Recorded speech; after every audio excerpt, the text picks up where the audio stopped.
Hello and welcome to tonight's matches of Rainbow Six Siege. I am joined by Nasparad. Of course, I am Celtic, by the way. We're completely skipped over the fact that I'm here. I appreciate the priority in the introduction, but at this point, everyone in chat's familiar with us now. Yeah, I think so. We are the Siege people. Yeah, those Siege nerds. But anyway, welcome everybody to tonight's matchup between TU Dublin Apes B and WIT Vikings. We hope you're all having a good Halloween weekend, or at least a good start to your Halloween weekend. And the final ice stream for this week. So yeah, how are you feeling, Asparad? I'm feeling good. Looking up a lot of these teams, TUDB have an interesting history. Like, an awful lot of them were on the main TUD team last year. So, despite the fact they're a B team, I think WIT could be in for quite a bit of a game. All right, well, we're just waiting on the captains now to start up the map bans. And then we will be getting into games as quickly as we can.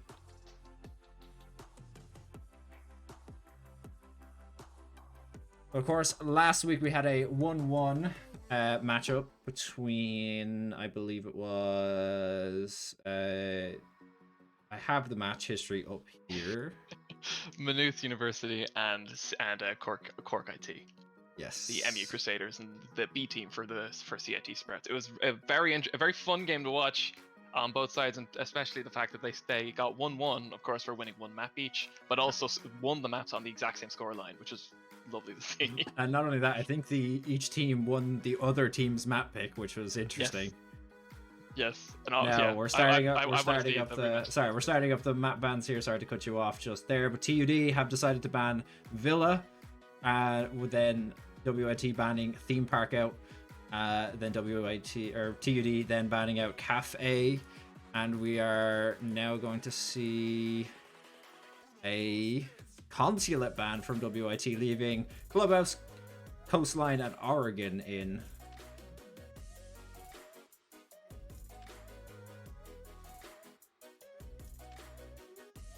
Now, let's to see whether we're actually going to see Coastline come out this week, because we haven't seen it just yet. We've seen Clubhouse, we've seen Oregon, we've seen Cafe, and we've seen Theme Park, yeah, last week. So I'm kind of hoping to see a Coastline pick here, but we're gonna see Oregon locked in by TUD as map number 1. Oregon, of course, one of the new maps to the pool this split.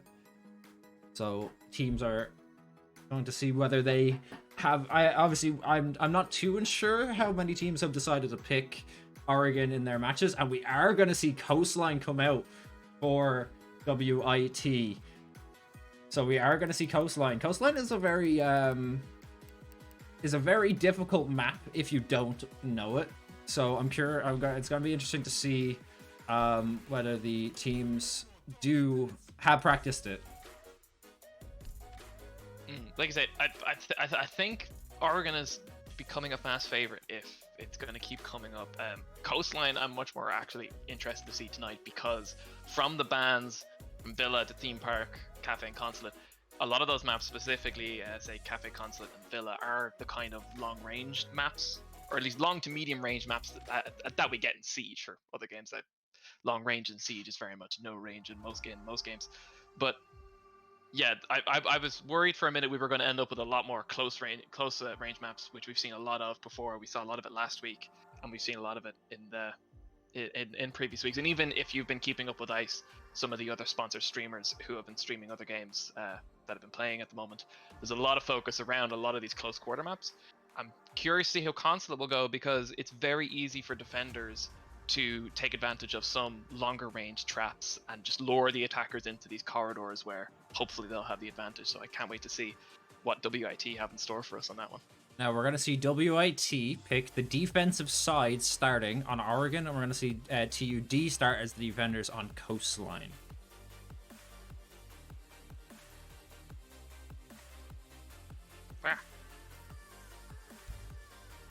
Got to keep track of these things.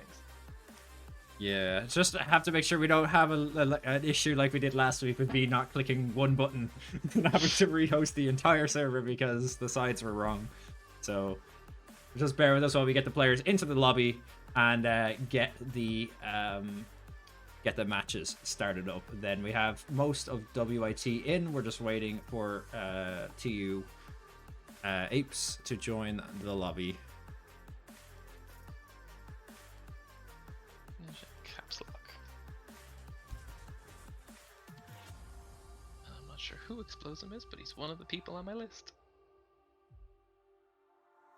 Yeah, so while we're sitting in the lobby here and waiting for TU, we can have a quick look at the WIT side for tonight. This is obviously the first time they've ever been on an ice stream, as you know, a WIT only a new team to ice this split. So we have Caps Lock as the captain for WIT. We have Ninja. We have, I believe that's Rhythm. Explosum,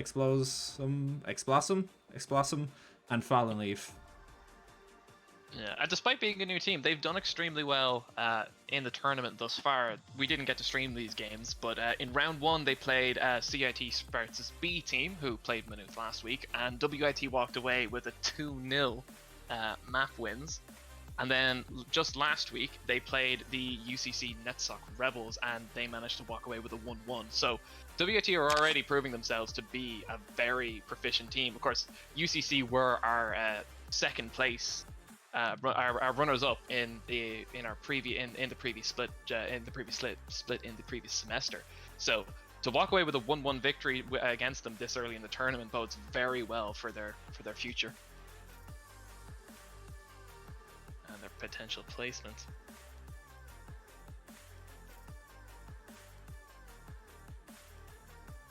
Check route now. Now, of course, map 1 is going to be Oregon, with WIT starting on defense. It was TU's map pick, so WIT get to pick the side first, so they have chosen defense. Of course, being the kind of preferred side in Siege, the game is said to be a defender-sided game, but it really depends on who you're against, I believe. There's certainly an awful lot of strats you could pull out as the attacking team, particularly if you're familiar with the defending team you're playing against. But if you're going in blind and you're not too sure what the team it likes to do, what positions they like to play, what ops they like to play, very much the defenders have a bigger opportunity to pull surprises and control the flow of the map.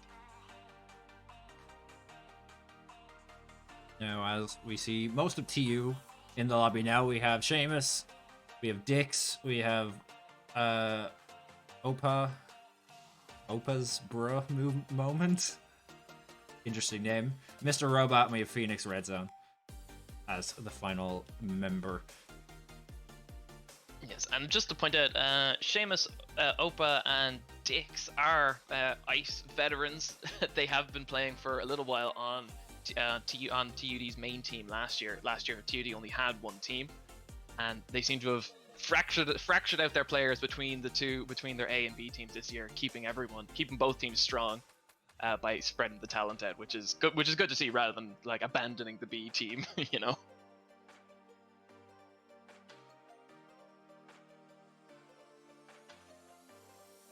Should be coming off on and ready to start soon. As Just always, waiting for the final confirmation of the player on TU to ready up, and then good to go. What do you say, Helder? Do you have any favorites thus far? Do you think the established guys are going to be beating out the new guys, or? Well, I'm actually looking forward to seeing WIT play, because I've seen WIT's team for in the other games play, and for a new team, like a bunch of new teams that nobody has seen yet, they've been playing insane. So I'm looking forward to seeing how well WIT play here, because I didn't actually see their previous score lines from the past 2 weeks either. So I don't even know where their current standing in the tournament is. I'll tell you right now, they're doing quite well. Oh, okay. They've got 3 points at the moment versus TUDB's 0. Although in fairness, TUDB didn't play the first round. They got a pass on there because we have some uneven uneven amount of teams this year. Now, as we head into the first match bans on Oregon, we're going to see WT Vikings get the first attacker ban. Now, in every game we've streamed so far this season, Thatcher has been the first person banned every single time, but it's going to be Monty this time. Well, Monty gets banned too. They can nerf Monty all they want, but no one seems to want to play with him. Poor Monty. Now, will Thatcher be the second ban, though? Reimer not happy about that. Definitely not. He's just a little bit unhappy about his main getting banned there. And, there you go. And there we go, the Thatcher ban. Thatcher is just such a powerful character. With his EMP, he's just able to stop any equipment, basically. And not only that, he has 3 of those EMPs, so he's just such a good character for getting rid of electrified walls, mute jammers. He's just a pain to play with. So get him out of the server. Now we're gonna see a Valkyrie ban off of TU as well. We've seen a lot of Valkyrie in the last few weeks, so that's interesting. And WIT are gonna ban out the second shield. I think that's the third game, or this is the third series in a row where both shield operators were banned in all of the games so far. I think it's just clear that no one really wants to deal with shield ops, and you know what? I can respect that. They can make the game very slow and very difficult. So yeah, fair play. They're definitely they're definitely for a specific type of play, and it's definitely to slow everything down. So getting them out of the server just means, that they're not in the way anyway. Let's see. And we're gonna have to see what the teams decide to go for here. Seamus is gonna pick up the ace, as we've seen a lot of people pick up recently. We're gonna see a Wamai on Fallen Leaf as well. So some of the new characters are coming out. This double gadget, this double throwable denial on Reimer and Fallen Leaf is going to be fairly tough for WIT to crack. Of course, Wamai's gadget will grab a thrown object out of the air, whereas Jaeger's will just zap it out of existence. Combine the two, and if they play their cards right, we won't see much useful grenades, be they explosive smokes or flashes, from the attacking side. So we'll have to see how well they can play these two characters together. Yeah, as we move into round 1 here, they're gonna go to dorms first. Dorms and bedrooms. We're just gonna see probably a very standard setup. The top bomb side of the dorms isn't too bad of a hold. It's one of the more popular bomb sites on this map. It's just although it has some exposed exterior walls, it's really difficult to get in through the windows on that particular floor, just because of how all the furniture is really positioned. It's very easy to hide behind. So it is one of the stronger bomb sites on the map. 10 seconds to go. There's also a ridiculous amount of flank potential the defenders can use. The tower area, which they on the north side of the map, just above where we have the camera placed, it being so close to the site, and with defenders able to run over there and use the windows to shoot on attackers trying to rappel through that bedroom window, kind of makes it a non-issue. It's too dangerous to use as an attacker, and it makes it kind of not worth pushing. Although there are lots of other angles in, but this just means again that it'll pull everyone into those close range engagements where the submachine guns and shotguns that are more common on the defending side and the attacking side will lose any of that range damage penalty stuff. So it's just building more and putting more advantages in the side of the defenders. In this case, WIT. Explosive is gonna hear the door break, and we're gonna see a Phoenix. We're gonna see Phoenix start droning it out, but Seamus is gonna get some damage put on him from, I believe that's the walkway between tower and that hallway there. That just links straight onto the bomb site. So didn't seem to break that wall just entirely. There's still some fragments of the wall left, so I think he can still squeeze through though. It's not going to be too big of an issue. Pre-fires the corner, doesn't manage to find anything. We're seeing a lot of damage be put onto the side of TUD here in the first rounds. Robot is trying to find Caps through the floor, but can't manage to find him so far. Now we're gonna see Phoenix find the opening kill onto Explosive. Seamus is still trying to cross over here. He knows there's someone there, but can he manage to pick him up? He peeks but gets taken down in return by the Wamai. who is very, very low on health as well. Meanwhile, I believe Ninja picked up Mr. Robot on the staircase, putting it into a 3v4 in favor of WIT. Although, whoa, that'll be evened up as Obra and Dix managed to find 2 WIT players, but bringing it back into the favor of TUD. Now, luckily, the 2 players that walked into the crosshair were the 2 players on WIT with low HP, so they are going to go up against 2 fully HP'd enemies right now. We're just going to see who decides to walk into their crosshairs. The Goyo shield is going to get popped just to slow them down even more. 30 seconds left on the clock, so we're going to have to make a decision on what their play is here. Rhythm watching the B bomb site with Caps watching the A bomb site. They're in a strong position.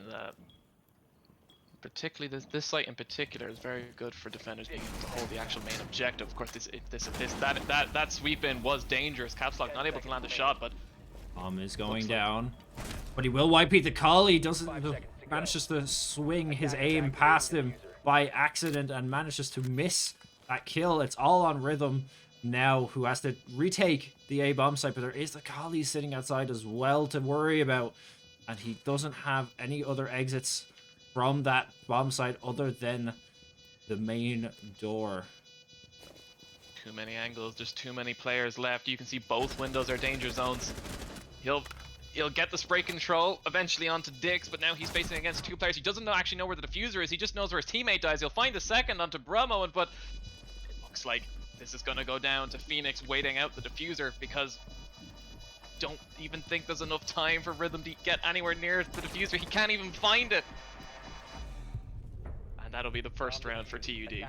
Not only that, but there was a pre-placed drone at the top of the stairs watching the cross as well. So Phoenix didn't actually really need to peek it unless his teammates, you know, who are on the cams tell him, hey, he just crossed. So very good setup there by WIT on that, or sorry, on by TUD on that on the defense of the retake. Just set up, spread out, just take the fights one on one. If you lose them, it's okay. We have some cams to watch and help you guys out. Just sit back and just let them walk into us, basically. And that wide peak on the Kali really didn't help them out there. He just swung his mouse a bit too fast. Didn't see the Kali go past him because of the side of his gun, and the Kali took him down. That could have been an absolutely pivotal kill, but losing out to Kali in that moment really did kind of seal the fate of WIT. Dix just swapping using the 6-pick to swap away from Blitz onto Zofia. I'm wondering, considering both shield operatives were banned earlier, was that a bit of psychological warfare to try and worry the defenders that they'd be hearing the oncoming train, a train powerhouse that is Blitz?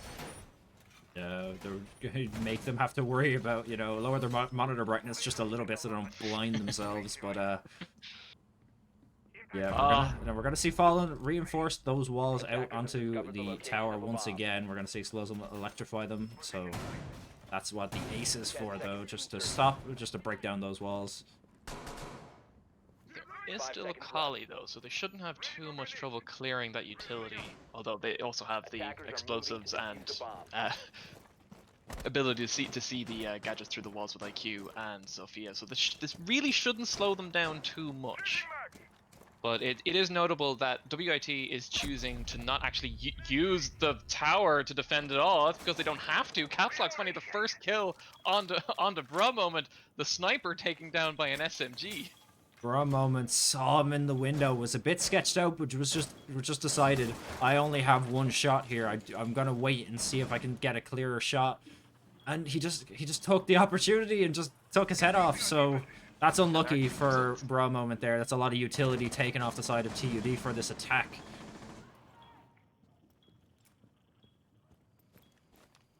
Mr. Robot trying to use these holes in the floor to find the defenders. He came very close to seeing one of the players, although he will be taken down by Ninja.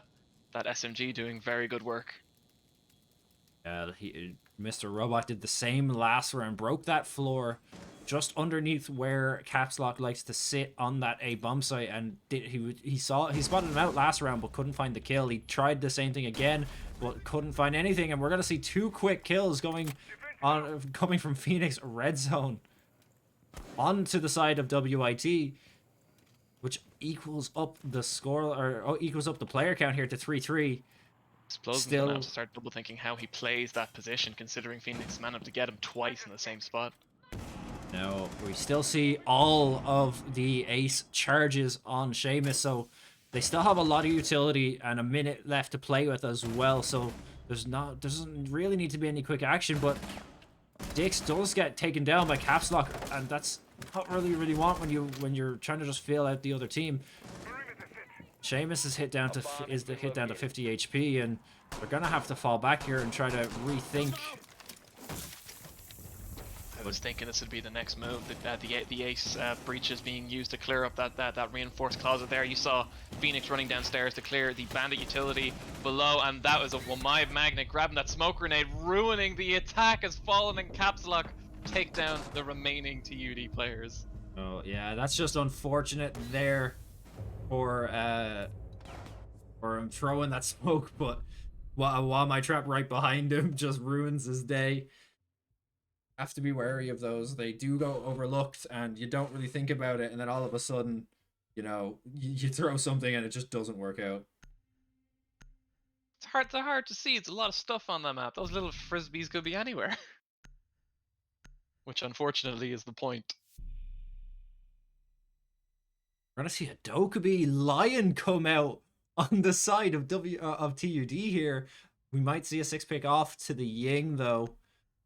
And we will be seeing it, but the Dokkaebi Lion bait, and they must think that the Blitz is the 6-pick. Well, the thing is, we're down onto the second site in the laundry room and supply room down in the basement, and my read of the attacking team here is they're suspecting lurkers are going to be about. If there's one way you make lurkers run in fear, it's you bring a jackal to chase their footsteps, you bring a Dokkaebi to punish any bad aggression so you can call them later, and you bring a lion to make them sit still for a while, and then you just rush them down with blitz. So I have a feeling that TUD are thinking the WIT are gonna start lurking around the map, and they're gonna want to pick off these players one at a time. But have to wonder if that's actually gonna be the case. It just depends on how WIT move after they place down the first few walls of defenses. So the interesting thing is they know there's a Dokkaebi, they know there's a lion, but yet they decide not to bring out the mute for this basement. Attackers must locate. That's true. Standing on top of a mute jammer will prevent you from. Well, I believe it'll stop lion from lion scan. Yeah, it'll you. stop the lion scan, but of course standing still will stop the lion scan too. But it'll also stop Dokkaebi from calling you. Yeah. So, yeah, it's interesting they didn't bring me on this. Caps lock. They're deciding to clear the tower first. They've droned out the basement. They know the bomb is there. They've cleared the top of the tower, so they're just gonna start walking down the building, taking map control, just finding where players are, where players aren't, checking all the corners, just making themselves secure so they don't have to worry and watch their back all of the time. So they're gonna have 3 players here start pushing down, but they're already ready and waiting. 2 players on the side of WIT watching the stairs. I believe that's Ninja and Blossom watching it. Alright, I'll answer my phone. Just let me use some toxic gas. Unfortunately, WT aren't playing into TUD's suspicion. There is no lurkers, or if anything, most of the players are sitting on the site, which is rendering a lot of these abilities relatively useless, and that's a very well placed ADS that's going to grab that grenade right out of thin air. Now, of course, I think the WIT side are probably playing a bit more secure this round, staying on the bomb site, because they don't want to risk a player dying in somewhere that Dokkaebi can grab that phone, get access to the cams. But we're gonna see them push in here right into some smokes. We're gonna see Ninja pick up 2 on that stairs. He knows where the others are. For a moment, takes a hit. Well, he's gonna find 1 in return, and they find... Bro Moment finds 3 to seal out the round for TUD. Just cleared that main site. Whew.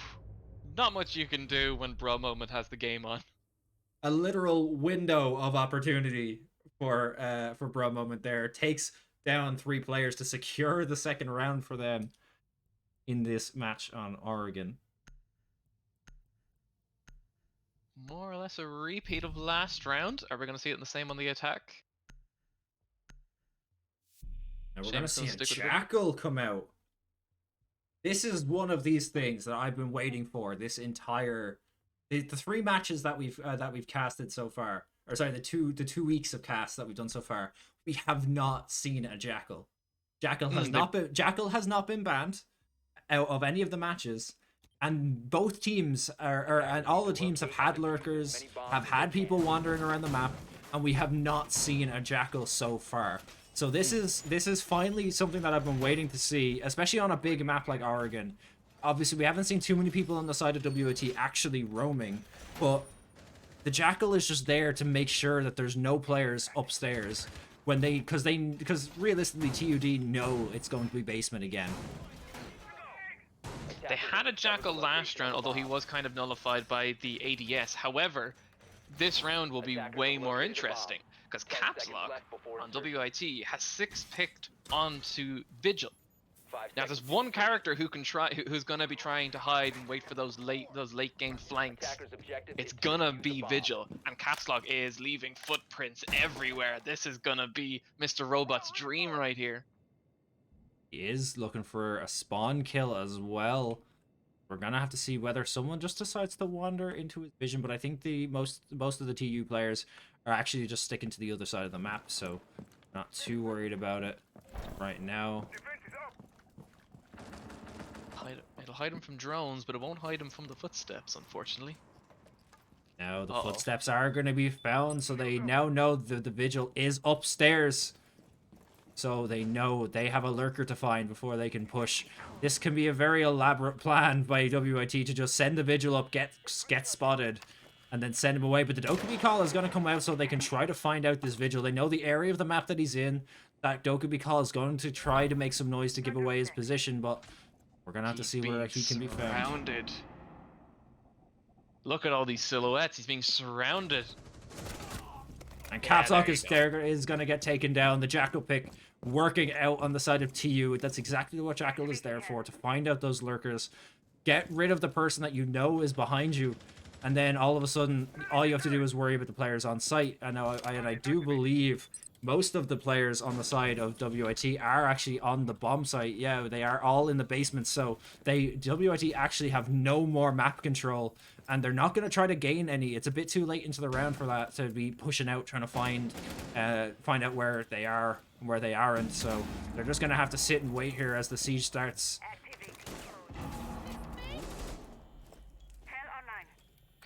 A concussion or explosive grenade being whipped out of the barrel of Dix's explosive launcher as the attack on the site really does begin, and WIT are just gonna have to start winning these gunfights as it comes forward. I think Dix may have saw the foot of Rhythm through that little drone hole there right in front of the wall, so Rhythm's gonna find one, and that definitely gives away his position. He's gonna get refragged by Phoenix, who of course was alive at the end of the last round as well. Robot's gonna find one onto Explosive as the TU side now start to push onto the bomb site. Brewwoman's gonna get taken down. They don't want him doing a repeat of last round where he just all of a sudden pulled up. Oh, but the trip or the gridlock mine.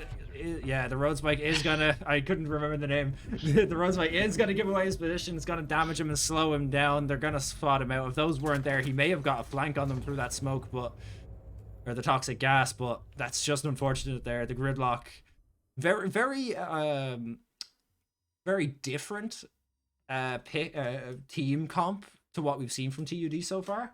Well, different team come from what we've seen in most of the tournament. Like, we haven't really seen the attackers make heavy use of claymores in a way that'll actually zone out an area like that. So it's actually real. I'm loving that Seamus is bringing the gridlock and using her for that kind of zoning ability. Which, I mean, you'd be more familiar with it if you were playing League of Legends than you would Siege, really. We're gonna see the 6 pick to the Dokkaebi. And we're going to see so obviously we see now the WIT see the Lion, they see the Kali, they don't see the 6 pick. So We're gonna have to see whether they Protect your have. bomb. Well, they're gonna find out Buy it once down. once the Dokkaebi call comes in that it's not actually a collie, but they might not peek the windows just in fear of fighting a collie. But of course, it's been 2 rounds since WIT last won this bomb site, so the bomb site is gonna unlock again. Attackers have located a bomb. I don't know what you're talking about. Caps Lock happily peeked a collie and won. I'm pretty sure he'll happily do it again, even if he doesn't know it's not a collie. Yeah, that was a very lucky win or shot there for Caps Lock in that previous round. Just a bit of hesitation on 10 seconds remaining. Bro Moment's part during that round caused him to get killed there. He saw the head, he just wasn't 5 sure, seconds remaining. didn't want to pull the trigger because because Collie's gun does actually have quite a bit of Attackers are moving to defuse a bomb. time between each shot, so he didn't want to miss and then give away his position in case there actually wasn't someone there, and it just led to him being Attackers' killed. bomb But diffuser has been dropped. we're now going to see Attackers have the recovered their push diffuser. in once again. We're going to see TU going for a slightly different approach to taking this bomb site this time. They've decided not to go from the construction side and to start pushing just kind of around and underneath the bomb site, just making noise. The Lion Pulse is going to come in, but the Vikings know better to stand still. And that's going to be one of Lion's Pulses down. He has 2 more in the back. I think TUD have read WIT quite. Whoa, Ninja gonna get a kill on Phoenix with a C4. That's a bit unlucky for Phoenix, but he's not going to be too mad. He actually did use up all... I was just about to say before he died, he actually used up all his utility already into this round, I think, getting rid of an ADS. So, even though he died, all that was left was his gun and maybe his nades. So, all his utility was actually burned at the beginning of this round, which is a very interesting way to use Zofia. Can't argue with blunt force techniques. Explosion will find Seamus after Seamus tried to knock out the floor and tried to run up. I believe he was trying. Oh yeah, he was trying to come up the staircase, and Explosion just shot him right back down. There's an awful lot of floor destruction going on here for TUD, but not enough shooting. There's not enough kills, and WIT aren't scared of these new sidelines that are being opened up at all.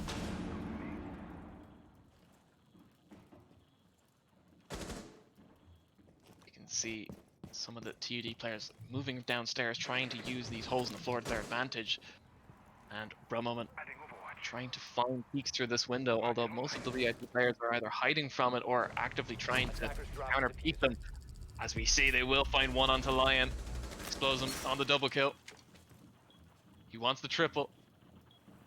Yeah, just a bit unlucky there from Robot. He saw Explosion walk out through that little crack, but just lowered his gun at the wrong moment, leading to Explosion getting that kill. But he's gonna get picked up. He's gonna get picked up by Bro Moment in return. We're back to a 2v4. The HP on the TUD side isn't looking great, but it's still doable.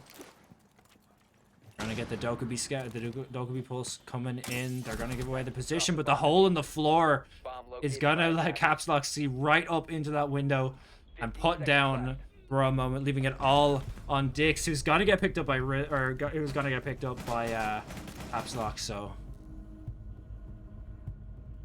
Your own traps being used against you, and that is the danger of losing map control when on a map like this, when you try to prepare for an attack like that. If the defenders know you've moved off, they can just use those sight lines against you, which it's not easy to come back from a moment like that.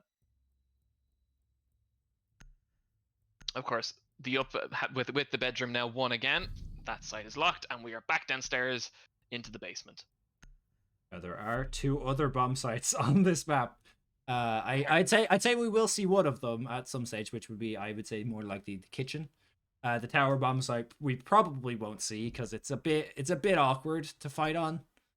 It's split over 2 floors. It's not a very optimal bomb site for a team to hold because you're not holding 1 floor, you're holding 2 floors. So you have to have basically perfect map control to be able to hold that bomb site. So we are going to see the basement once again. If this bomb site is won, I believe we'll be going to kitchen. But, you know, WIT could surprise me. They might actually go for the split bomb site, but we'll see. I think you're right. I think we'll go with the kitchen.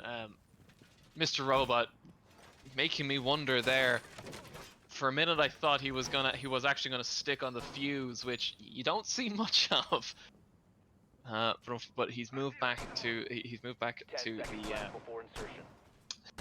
say her name for me. 5 Ying. seconds That's her. remaining. Ugh. How can I forget these things?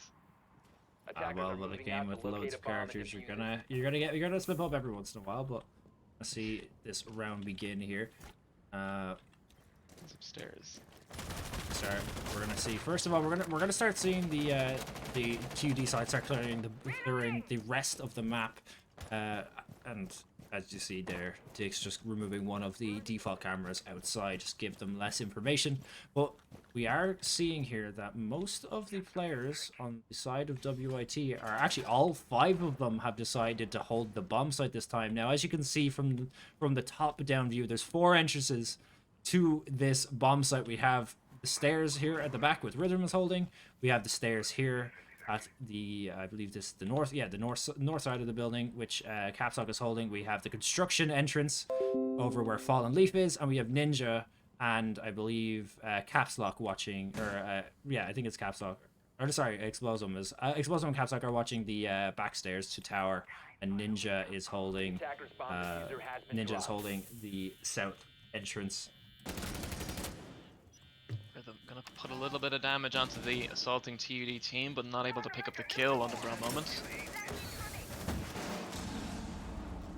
Explosions Attackers coming recovered in. the bomb diffuser.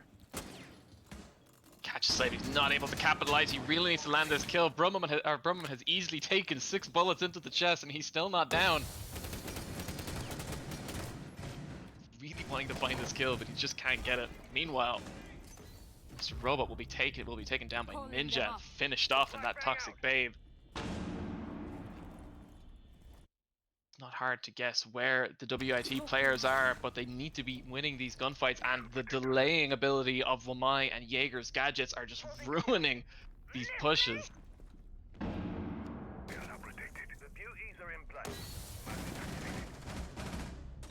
Phoenix will find Rhythm eventually.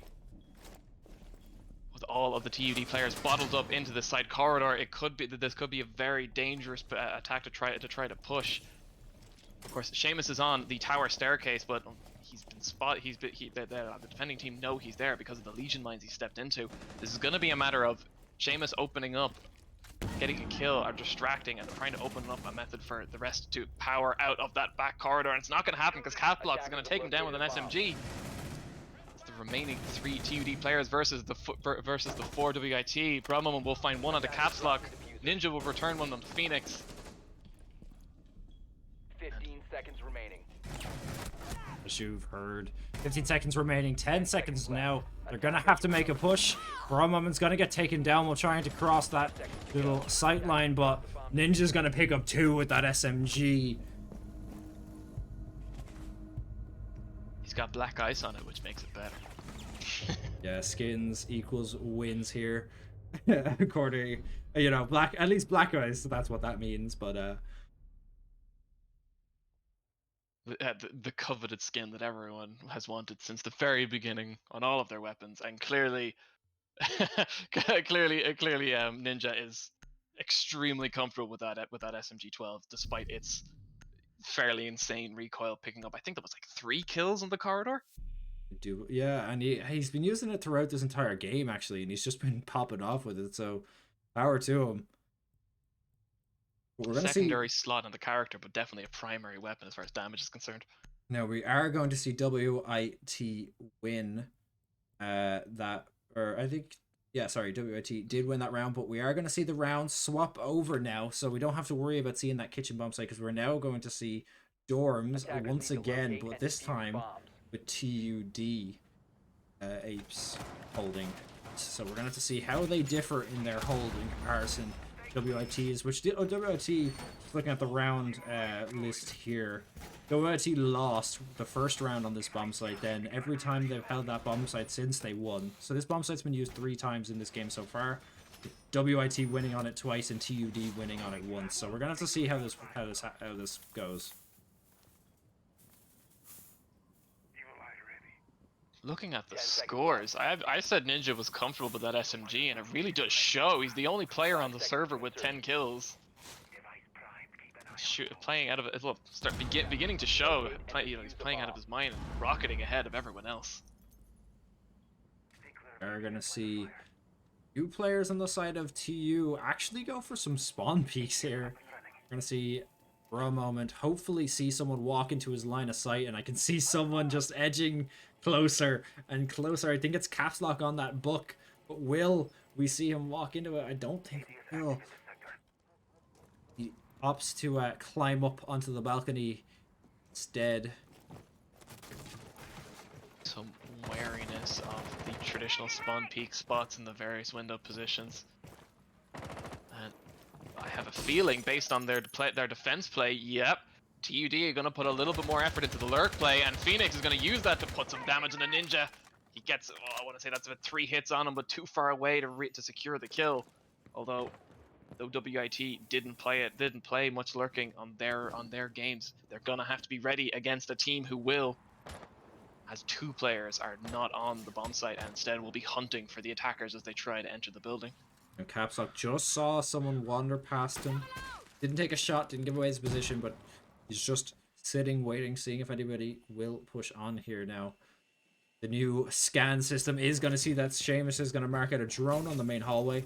So someone will be able to pick that up, hopefully, and, you know, just knock away some of PUD's droning presence onto the map here. But now Dix is directly below the bomb site. So we're going to have to see whether he decides. He seems to, yeah, he's going to hold the window from below. A very optimal play here, but we're going to see Opa get taken down and Fallen also get taken down. 2 players are going to come together, and Mr. Robot's going to get taken down again by Rhythm. But Phoenix finds one. Rhythm finds another onto Phoenix. He's not letting this lurk play get the best of them. Very trade-based round. Everyone's finding a kill. Now, do they know that one of the players on TU are actually not on that bomb site? Spot out the Kapkan trap. Would have been bad for them. Now, Dix knows there's someone outside this window. He can hear them wandering around. Dix really doesn't want... I believe it's Ninja outside the window. Ninja really does not want to walk in this window here. He's going to have to decide, though, whether he is going in. There's only 20 seconds left, so I can see him walking into this. But 15 seconds. that's going to be a Catch player Shaman. taken down. Dix is going to find the other one, but he's off the bomb site. He's going to have to make a decision here now. With that Maestro cam, he can stop the defuse, Attackers are activating the diffuser. but the diffuser has actually gone down, which means Dix now actually has to play the retake. And with the Adler 556, this round definitely isn't over, but those Maestro cams aren't giving him the intel he needed. The fact that Explosive had quite a bit of health meant that he never really had a chance to knock him down. With 20 taking seconds a left, he drone. has to make a decision here. He needs to push on and get this defused, but with two players Eyes on watching the it. diffuser. Attackers need to protect it. Both He was players getting- hanging back. They want to hear those diffuse zaps. He'll find one. He'll find Rhythm. Can he find the other? He'll find Explosive. But does he have enough time? Less than 5 seconds. I don't think he's got it. I think that round may have gone towards Attackers WIT. win. It was very good of him to pick up the 2 kills, but unfortunately just spent too much time on the Maestro cam going up the stairs trying to find some intel on where they were positioned. Just didn't give him enough time to defuse the bomb. And that's the problem when you decide to play off-site with someone like Maestro. Yeah, you're securing your character, you know, in a safer position. You can be on your cams without getting picked up. But in the event of a retake, you're off the site, and you have to not only, you actually have to repel everyone, or you have to take everyone out first before you can actually get that defuse, and obviously it just doesn't go their way. Being a 1-speed character, it is literally worst case scenario as far as getting back to the site counts. If anything, it gets in your way. If anything is going to slow you down and stop you, then you're in serious trouble. I do want to say one moment. I think it was Fallen Leaf and Bro were the first to go down in that attack, and I just need to give props to Bro Moment because Fallen took him out with Kali, which you kind of expect. That sniper Attackers rifle need to is locate and terrifying. defuse as It's an many bombs instant as they down to the can. body and an instant kill headshot like anything else. Get about 20 health damage on you, and it is basically the off of Counter Strike. It'll take you down straight away. Despite that, Bro Moment managed to kill Kali while being killed by Kali. That was a beautiful mutual kill, and we didn't catch it because fate is cruel and all the cool stuff happens off camera. Yeah, that's just that's just one of the issues, you know, with the Rainbow Six Siege 10 seconds to go. director. It's just having to do everything manually. You can't be in a 5 million seconds places at once watching everyone's cam, so unfortunately we do miss some stuff like that, Attackers but are moving out to locate a bomb and defuse it. that's what players' POVs are for. Still gotta call it the cool stuff when it happens. That was a good shot to Bro Moment, and I will say a good shot to Fallen Leaf too. But you know, Bro Moment had the smaller gun in that situation, so. Yeah, we're seeing it again. TUD have obviously elected to take the perhaps the second strongest site on the map in the basement, and you can already see players like Seamus moving off site to start putting traps, to start lurking around, and try to catch the attacking WIT team off guard. Don't know if you heard that, but Mr. Robot's ADS caught that Kali round out of midair, preventing Kali from detonating any of TUD's preventative measures behind Phoenix's one-way mirror, which is going to make pushing that underground area very difficult, because even if Phoenix can't shoot them, and she always can because she could just drop that one-way mirror at any time, that's a lot of intel that they don't want to be giving to TUD. And as we see there, Mr. Robot watching it from that position with Jaeger, he's going to have advanced warning of any WIT player trying to push that angle, which is not something WIT want, or maybe not even something they can deal with. Fallen Leaf, though, getting a drone all the way through the bomb site is gonna give away so much information for the TUD's hold. He only managed to actually spot out 2 players. He sees that this hallway is completely empty and has 2 of his teammates looking to push down it, but he spots out the Legion. His cam is going to get taken down. Ninja finds a kill onto Seamus after Seamus finds one onto Caps Lock. Robot is now watching the stairs. He knows there's someone there. A little bit of lag, but nothing he can't work through. He hears more than one set of footsteps, but can he find the kills? He doesn't manage to go big. He's on 1 HP. Can one of his teammates come and help him out here? But I believe Fallen got hit by the frost trap. That's unlucky, but he luckily happened to hit the one that was in a position that means that he can at least get back up. But 2 players are going to fall for the TUD side, and it's all on Dix and Phoenix. A really big fucking hole coming right. Attack is coming on the north side. Dix is going to have to get a move on if he wants to assist his teammate in repelling this attack. I'm not sure if Fallen heard it there, but he did spray through the wall, and I think he caught 1 bullet from Phoenix.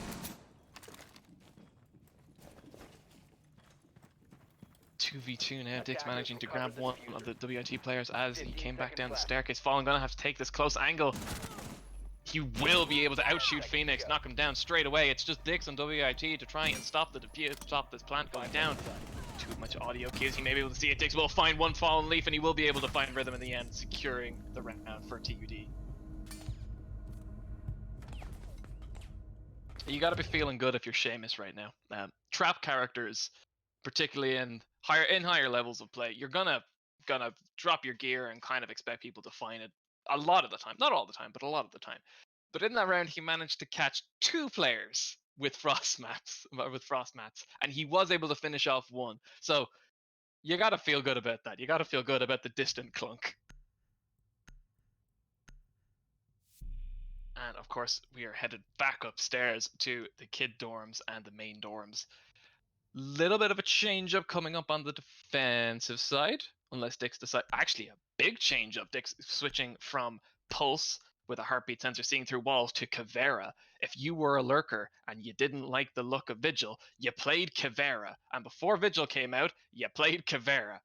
Her ability to run around without making any sound at all, as well as not leaving any Attackers footsteps need for to Jackal locate to and track. defuse as many bombs as they Could can. be very big in this game, particularly as WIT may be relying on Capstock to find any potential lurkers with his footstep scanning ability.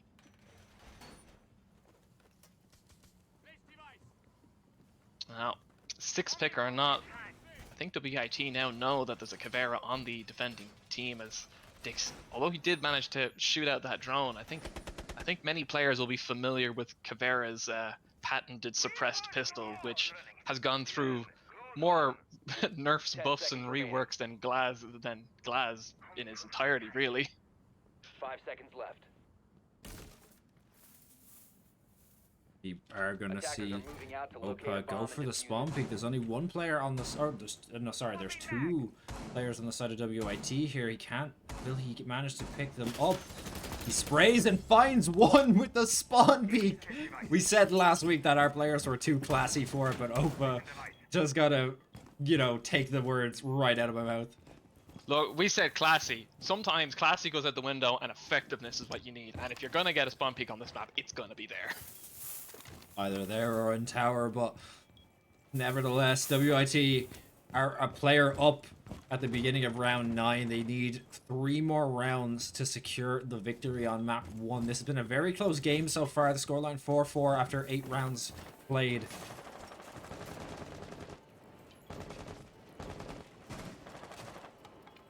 Reloading. We start to see some windows being broken, some bullets being fired. Seamus doesn't manage to find the kill there, but and doesn't even get some damage off as well. If you're Seamus, you want to be dealing a little bit of damage, even if it's just 1 bullet worth of damage, just to make it a little bit easier. If someone has to spray against them later on in the round, at least they have some existing damage on them. But we're gonna start to see WIT start to push in. The Kali is gonna cause those shocks to break. The Thermite's gonna come out for the Vikings. Going to try and put on some pressure from the tower, but will immediately be shut down by Rhythm. Not having any of Caveira's shenanigans, although will then be counter dropped by a robot who will himself be taken down by players coming through the breached wall. Fallen managing to grab that kill with his SMG secondary. Yeah, obviously a great start to the round for TU, finding the kill on to Ninja, but they've now lost 3 players in return, and they're gonna lose another from Capstock. Bomb is gonna, or Diffuser is gonna get planted, and it's all on Seamus to find 3 players. He sprays, giving away his position. Capstock is ready and waiting for it and takes him down to secure the 5th round for WIT. Barely a chance to react for the poor Jaeger. Now, the Dorms bomb site is still open, but we will have to see whether TU take to and there we go. They've lost on Dorms twice on this half to WIT's attacking side, so they've opted to go to Kitchen. The first time we're going to see Kitchen in this series, and yeah, we're just gonna have to see whether this works. Obviously, so just to go back on this half, I have it here. TUD chose Dorms and they lost to WIT. Then they chose Laundry and won that round. Then they chose Dorms again because of course the bomb site does not lock unless they win on that site. Defenders, And they protect your lost to bombs from WIT. being So defused by I think they're attackers. just changing up the bomb sites kind of every round just so that WIT doesn't get comfortable just steamrolling, taking the same site off them over and over and over again. In addition, I think this is just playing to their strengths. We saw, who was it? Seamus switch from Maestro to Alibi. And that brings us to Bomb located a by team attacker. mostly made up of characters who will be preferred by, those kind of aggressive lurking players. Alibi, Bandit, Vigil, and Caveira, with probably Brumament on Kaid to hold the site down. Although, between his pistol and if he has that slug shotgun, he's a bit of a terror of his own. TUD are obviously more than happy and probably more confident taking the close range engagements that they think they've been losing thus far. So I think this site pick may also be a bit of a statement, come at us, we'll fight you. We don't need to hide. Meanwhile, WIT fairly comfortable in their character choices, not much change going on over there. And yeah, the sight of a few broken boards is going to make Ninja want to double check, triple check, and just keep checking that tower position, because the very last thing he wants to happen is to be shot down by Phoenix from halfway across the map. Oh, you'll notice you have changed up their comp a little bit in the fact that they're running 2 roamers, not just one. They have the Vigil and the Cav. We have the Cav in that tower position, and Dix over towards the bomb site.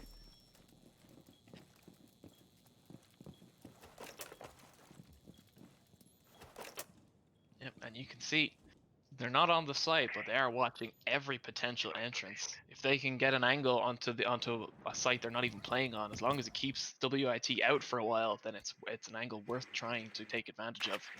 Now 4 players, all 5 players on the side of WIT droning. To find out to spot out any of the players. A very bold move from Capslock there to just push in blindly. Obviously droned himself in, just cleared that room in front of him to make sure that he could check to make sure there was no one there. He's now going to find out that there's a player there. He sees the foot. He knows there's a player proned in this hallway. He knows he's there. He knows that he's lying down. He gets the kill onto Mr. Robot.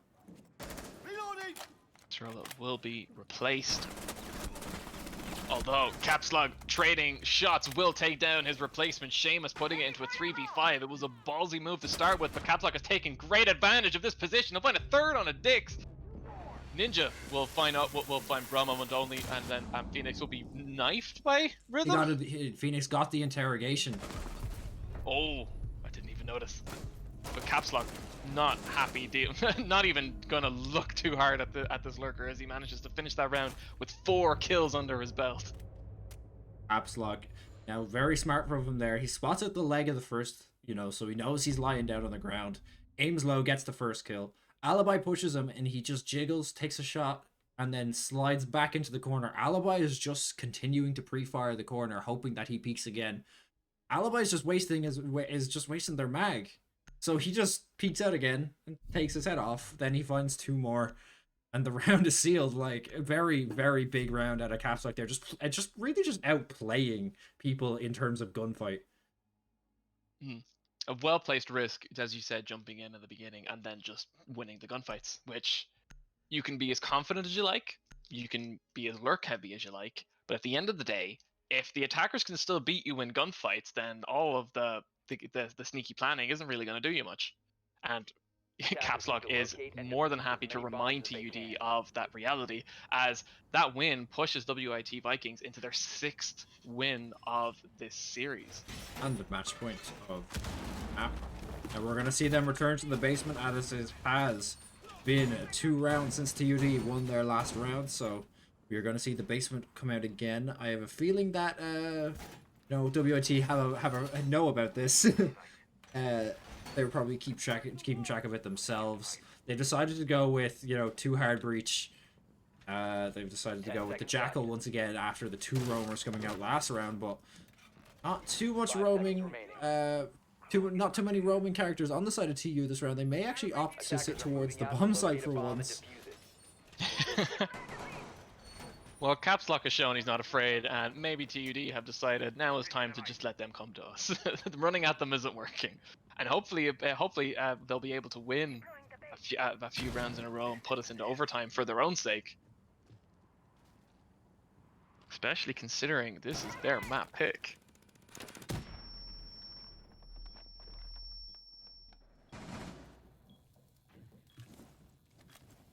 That collie round will detonate any kind of technological defenses protecting Phoenix, although I don't think there was many to begin with. Now, if we have it look, 4 players from WIT are looking to siege into this door, all being held by Phoenix. So Phoenix can either go big here, or he can get taken down. We're going to have to see which it is. Robot's also there to help back him up. He's going to spot out 2.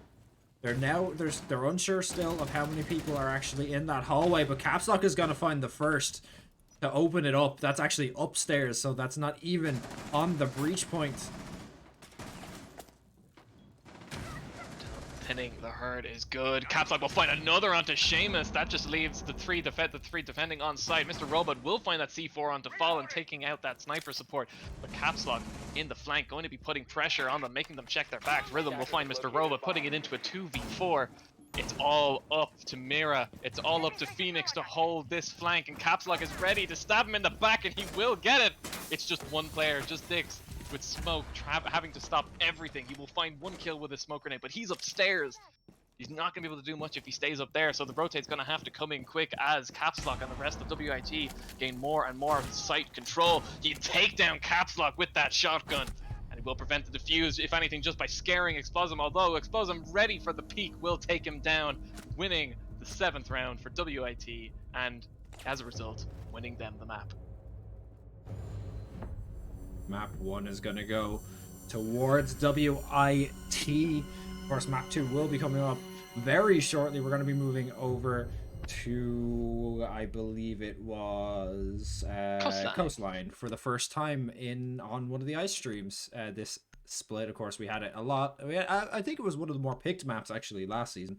I haven't seen too many teams pick it up this season. Of course, with the addition of Theme Park and Oregon, the teams have a few newer maps to pick from, so they want to try their hand at them. But we're going to be throwing over to a break, and we will be back in 5 minutes with map 2.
Hello and welcome back to Ice Rainbow Six Siege. Of course, map 1 being taken by the WIT Vikings in our matchup against TU on Oregon. Yes, Oregon. And we are going to be moving to map 2 on Coastline. We're just waiting for the teams to ready up.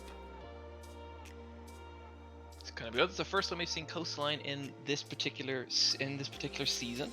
We saw it an awful lot last season, but I think you said just before the break, a lot of players probably preferring some of the new maps to try to catch their opponents out, rather than relying on the older maps that have been around for a very long time now. Now, we'll be seeing TU start on the defense on this map, so bit of side shifting. We're gonna see whether so first of all, of course, WIT actually won TU's map pick. They chose the defensive side on Oregon, so WIT did actually win out that game. This of course is WIT's map pick, and TU of course getting to pick the side. We're just waiting to see what the story is, and we may need to re-host. We can't. He's back. We can't avoid. We Double check with him. I think it's Gucci. All right, we're good. We're good. Okay, it's all right. all right. We just needed to be sure because I was about to leave and cry. So Don't do this to us, lads. I didn't DC, guys. What you mean? Yeah. Okay. Rhythm just accidentally clicking the the exit lobby button, I assume, or you be kicked him. We'll never know. But we're gonna see the bans come out here. Yeah, we're gonna see the bans come out here. Jackal getting banned. Thatcher has been left open on this map, but of course Coastline isn't really known for hard walls and electric defenses, so Thatcher not too really necessary as a ban in this. Jackal definitely more popular on this map than Thatcher would be, as the map is very open. A lot of people like to roam on this map because of how short the corridors are. You can just walk to the other side of the map ridiculously quickly. So the Jackal ban, actually a very smart ban coming out from these squads here. Now we're going to see what they decide to go with first. Now we're going to see the Penthouse be the first bomb site as well. Yep, we've seen Valkyrie come out on the defense. If they hang around on Dick's floppy there, it's not entirely surprising, as you said. And this is the reason why I was looking forward to seeing Clubhouse being played. It's a longer range map than many of the maps we've had thus far. Okay, 6 pick from Valkyrie to Valkyrie.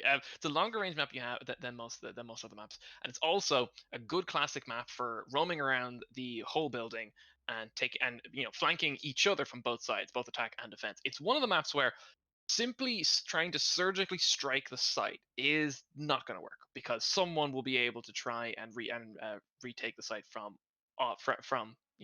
the corridors, or even from below. Given that this particular site in the theater, a C4 can ruin any good plant if it's played properly. So I'm excited to see how, particularly TUD, given that they have shown that they are that even in the last map, that they were very comfortable with this kind of lurking play that we actually saw quite a bit of last week as well. I'm excited to see how they are gonna play. Dick swapping from Valkyrie to Valkyrie tells me that not only does he like playing Valkyrie and he wants to mess with us and his team, but he knows the importance of the extra cameras. Valkyrie's black eye cameras are just 3 extra cameras. I think it's 3, maybe it's 4. It's been a while. It's 3, I believe. Yeah, right the first time. Yes. That they can just throw up anywhere on the site, and hopefully the attackers won't see it. And if they pop them in fairly strategic spots, they can be used aggressively. Throw them outside onto that balcony, and they could use them to do a bit of a run out, or even just leave them in spots where the default cameras just don't get, which will allow them to get intel in areas without having to risk themselves. Which, as we hopefully will see coming from the WIT side, will be an important thing to have.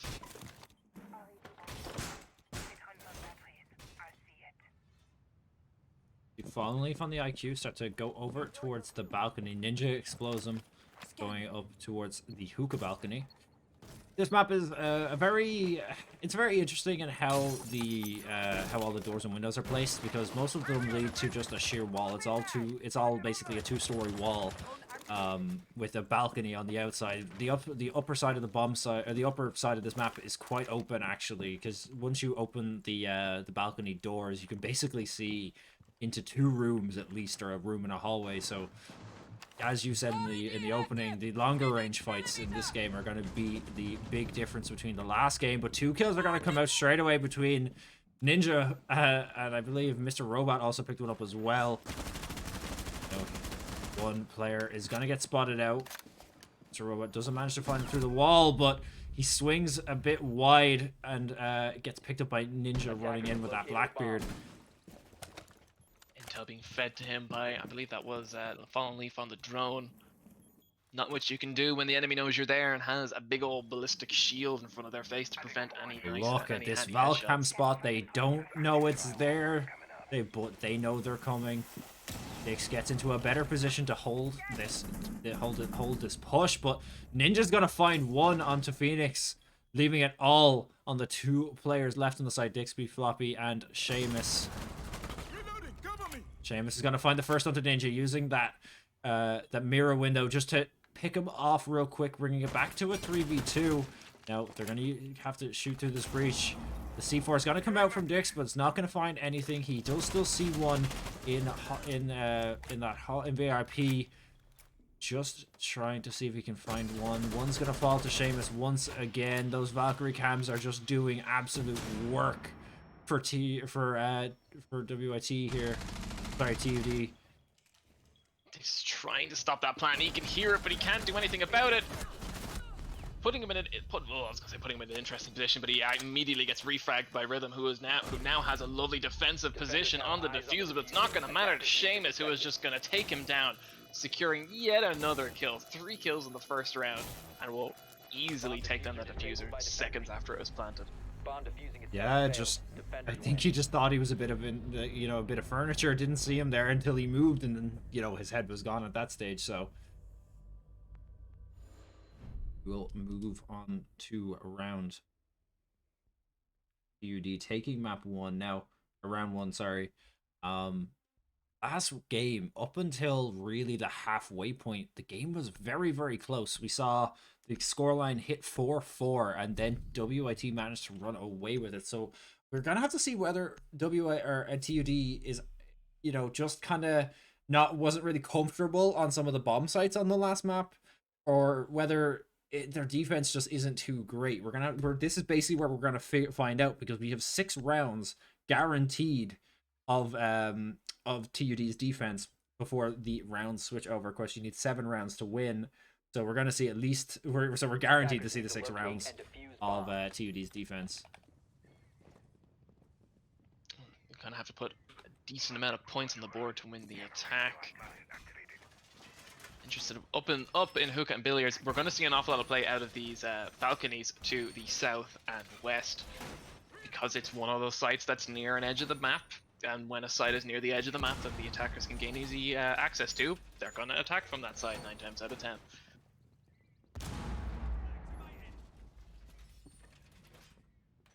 The usual setups going into place, not very difficult to find out which side it is for the attackers, just a matter of getting some drones in some handy spots. Attackers are moving out to locate a bomb and defuse it. Everyone going to spawn down by the actual coastline itself. I believe Floppy may have actually thrown out a Valkyrie camera. Unfortunately, Caps Lock immediately saw it and broke it. Not the best landing for it. You do tend to want to get them in on the bark of the tree rather than on the leaves, although hitboxes being as they are, it's sometimes a little bit difficult to do that. And look at that, Caps Lock then also pinging the tree that he threw it out onto to let his teammates know, look, this is the tree he threw it on, so in the future rounds, just check the trees. And he actually spots it. Oh, I don't think he found the first one, or they opted to throw a second one out there just to be sure. Or I do believe Caps didn't actually pick it up straight away, so he knows where he decided to place it now. And the second Valcam's gonna fall, meaning there's only one left. Bomb has been located. Just not in, they were in positions that were a little bit compromised, so they're not gonna get too much use out of them. But Caps is gonna find a kill straight away onto Mr. Robot, and Ninja's gonna follow up on Seamus as well. That's not what you want at the beginning of a defense from TUD, especially with one player playing upstairs off-site.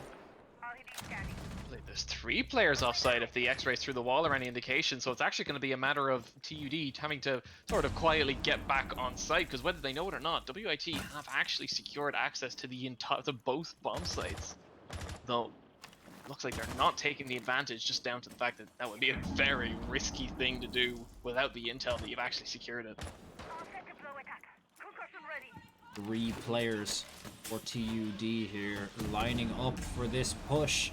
But will they all get on, or will they decide to bail? I think bail. Now, oh, very smart pre-fire there, knowing that the wall was broken. Almost takes Bromoment's head off, but just a bit unlucky with the spray through the wall. But Bromoment's got to take down Fallen. Bring it back to a 3-3 player count here. With as he rests, not able to shoot back, Seamus can rest happy knowing that his utility on that site slowed down the assault significantly. Although Capslock is now once again fed up and waiting, and will immediately find Bromoment, and a Ninja will reply again by taking down Phoenix. It's just Fluffy trying to get that kill with the C4 through the floor, and fortunately won't be able to land the kill. Although, knowing that strat, knowing where that C4 came from, they're gonna know the players downstairs, and Rhythm will rocket back into this round out of nowhere, finding the final kill of the round. Running straight at him as well. No hesitation, just running at him. So that's gonna, you know, pick up the first round for WIT, making it a 1-1 scoreline. This matchup is honestly one of the balanced matchups we've seen so far out of the 2 series, out of the 3 series we've casted. Anyway, this is definitely the closest one we've seen. The teams just keep going, like, you know, tit for tat, kill for kill, and it really keeps coming down to 1v2s, 1v3s. So I think this could be a long game. This could be a while. If you need to get a cup of tea, you may want to find a moment here in the early rounds, because these late rounds are going to get brutal fairly quickly, I think, as the scoreline gets closer to the match point, or to the overtime, which is surely coming with the way these 2 teams have been trading rounds. Gonna opt to abandon the billiards hookah room. Sometimes it can be a bit difficult to defend, particularly if you're against a team who have practiced taking it, particularly from the hookah side on the balcony. So we're going to hop downstairs to the kitchen itself. A very strong side, of course. We're going to have to keep an eye at.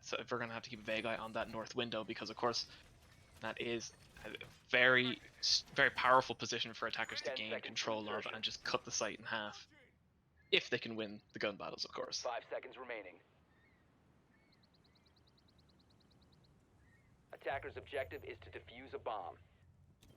My only question now is who isn't staying on site, because it'd be very rare if everyone actually decided to stay in the objective, particularly on this site, as there's not really much room to hide unless everyone just takes a stall in the bathroom and hides in there. All 5 players stacked in basically 2 rooms. Definitely a bold choice. Bromoment, I don't know that spot. Bromoment, aiming for feet outside of the drone hatch in the bathroom. If he managed to get a kill, it'd be worth laughing about. That drone hole is definitely notorious for, you know, basically outside of most drone holes are on a level platform, so you can't actually lie down far enough to be able to see through, to be able to shoot through them. But that particular drone hole has a set of steps right outside of it, so it's slanted down right outside the drone hole, which means the players standing outside of it, the players inside can see their feet, or if the players that are standing outside decide to lie down, they can look straight through the drone hole and pick up, you know, the defender's feet. So there are definitely kills coming from that drone hole at some stage. Phoenix being wary about it, because I believe it was Caps Lock blew up the shield that was used to block it, so bit of concern placed there. Rhythm slowly peeking into the kitchen, trying to find the head hitboxes, particularly of Mr. Robot, who, whether he knows it or not, he's facing off against Mr. Robot. Did see him, and I think that quick peek is going to let the players know they're there, and Rhythm just very confidently popping that head. Ninja taking advantage of the momentum, finding a double kill on the side, leaving just Dix Floppy and Phoenix red zone to hold the site. Phoenix isn't looking good and will be dropped by Caps Lock. It's just down to Dick Sloppy to try and hold the site against all 5 of the WIT players. It's not a good situation. He is smoked though. If there was one character to hold off, it would be him. Although Ninja, not afraid with that ballistic shield, will find the final kill and secure a flawless round for TUD. WIT taking round 3. WIT. Yeah, WIT taking round 3 there. Just basically just taking that round fast and hard. They just saw that all the players were stacked up on each other, picked them off one by one.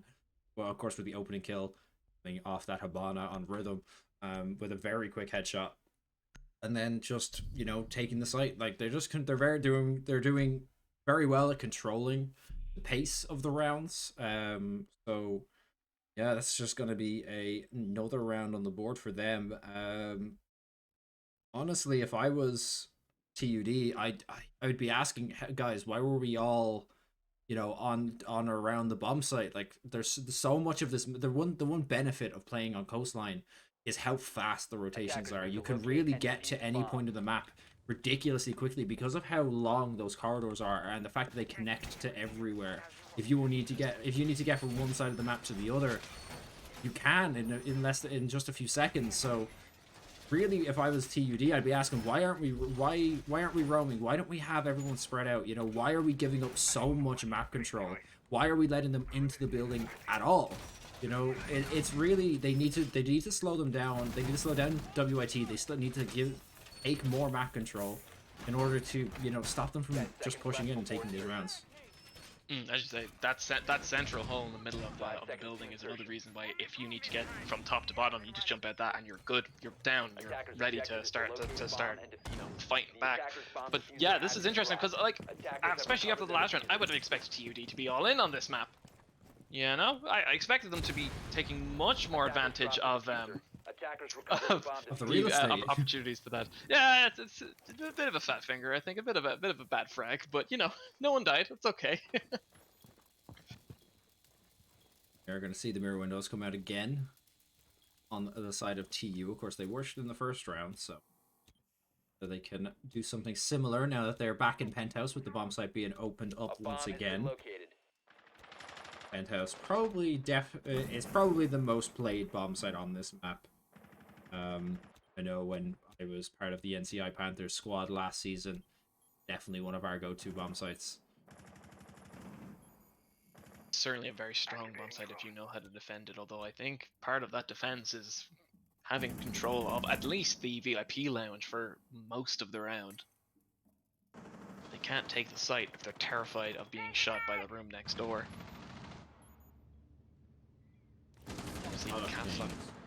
A lot of pings coming from Rhythm there. I believe it was Rhythm anyway. Was pinging on his cam just. Port for a moment is being well and truly spotted by these drones. They know exactly where he is, and I think Rhythm was trying to go for a kill through the drone hole. Roman is absolutely flanked. He will find a kill on the Capstock. The last bullet of that spray finding his head, and he'll be backed up by Dix, able to find Fallen Leaf trying to get the refrag, although refragged himself by Rhythm.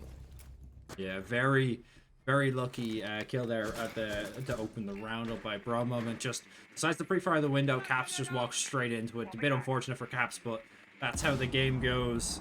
Explosum trying to find You hear them moving. He knows they're there. He decides to spray through the wall. He tags them up, but can't find the kill. The SMG's gotta come out. And he finds one. Can he find the second? The second's gonna fall to, I believe, Rhythm there, who was backing him up. It's now a 2v2. They have the hallway held. What are they going to opt to do here?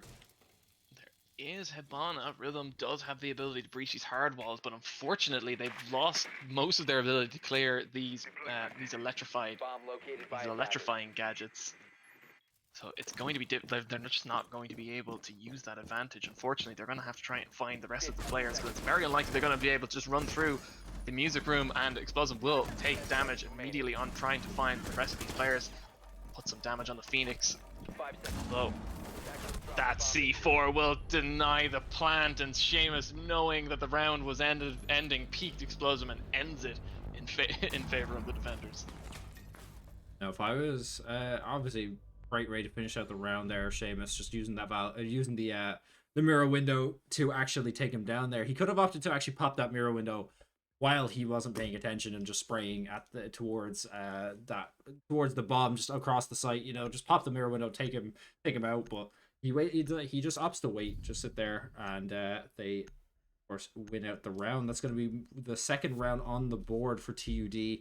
They've now won on Pound House twice, and they've opted to go back to Hookah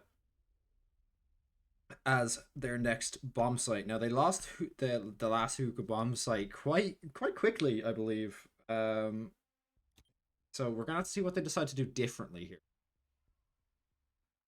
Well, hopefully locate and this defuse plan as will many start bombs with as they not can. losing everyone on the site within the first minute. So hopefully that'll be the starting part of the plan. Although Dick Floppy bringing out Castle and Mr. Robot bringing out Mute, it's quite powerful combination if they can keep the Mute Jammer going, which could be a difficulty with all these explosive classes, and of course Explosive on Sledge being able to just knock that wall down immediately. But if that isn't the case, if they're relying on breaching charges or any such device to get 10 through those seconds left. castellcades, this is going to be a very strong defense for 5 TUD. seconds left You before see him insertion. castling up that long window there. Yeah. Attackers Now must the locate and one thing you defuse will the bomb. notice for anyone watching the stream who's not a massive follower of Rainbow Six Siege, you'll notice in comparison to other maps, Coastline is pretty much the only map without any external exposed walls that need to be reinforced. All of the walls on the edge of the map are actually hard. You can't break them at all. So that really means that there's no real need for someone like a Bandit or a Kaid. But of course, last round we actually managed to see one come out, and because no one's expecting them to be there, the Bandit or the Thatcher doesn't come out. And that's how that last round just kind of was sealed. It just made it a little bit harder to push when you can't break through the walls within the actual building. But If you can't win every single gunfight and engagement, the plan B is just to slow down the attackers to the point where you force them into a bad spot, or you just makes it so that they can't get the diffuser down no matter what they do. You can hear that punching coming from the window is the slow way of breaking a castellcade. I think it's about 11 or 12 punches, and it will finally pop. Although Caps Lock has now taken down 2 of the castellcades, one with an explosion at the very start of the round, and the second on the window there, the long way. So, never mind my preaching of how good the pick was from Dix. Castellcades may have already served their purpose.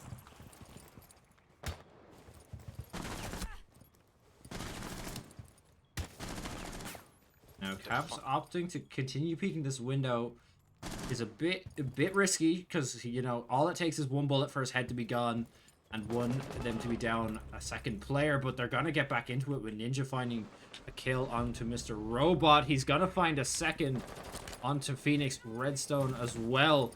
That has really opened up the bomb site for them, but gave them the player advantage. So just got to see how they decide to take this now. There's actually not really any players over towards the bomb site, but they are gonna find the refrag onto Fallen Leaf. As always, one of the strongest positions in defending this particular bomb site is this blue staircase. Roman may be in line to get a second kill out of that kitchen. If you can just see the player through the corner and line up the shot, you can do it. Yeah, there you go. He gets Rhythm with the third burst. Rhythm just didn't notice Bromoman on the stairs shooting at him. He opted to go for some droning to find some more information, but gonna get his head taken off instead. Caps Lock now gonna take down Dix, and it's gonna be down to a 2v2. Ross is over, Attackers have dropped the bomb diffuser. taken out. 15 seconds remaining. 15 seconds left. 10 seconds to go. This is it. This is the bad position that they want the players to be in, but unfortunately Caps Lock is more than able to nut up and take down Seamus behind the counter. No fear. The two captains come to a fight, and it just happens to be Caps Lock to take that one, taking round 5 for WIT. Although we're definitely not out of it yet. We're still going round for round as these teams evenly matched as they are, just trade matches. Now we're going to see an Ella and a Tachanka coming out. Now this is still pre-patch Tachanka, I believe. It is. So we're I don't expect you to do it, Phoenix. so Caps Lock is now expressing that he doesn't that to the Tachanka pick. Oh, it's locked. Oh no, Dix took the 6 pick. This is actually a Tachanka play. So we will see the Tachanka come out. As you can see, the WIT side are, crying in fear of the Lord Tachanka, but we're gonna have to see whether he's we're gonna have to see whether they can actually put him to use. Of course, Tachanka's patch hasn't come out just yet, but soon he will be able to wander around with his turret in hand. So What do we say about Tachanka? I mean, well, well, one thing I can say is, to my knowledge, no one's picked him in the tournament at all so far. So Phoenix is making history here. Yeah, I think last split we seen him come out once or maybe twice, but Tachanka, pre-patch Tachanka is definitely one of the lesser picked operators, if not one of the least picked operators in all of 10 Siege. seconds remaining. Just because his actual AK, no, sorry, he doesn't have the AK.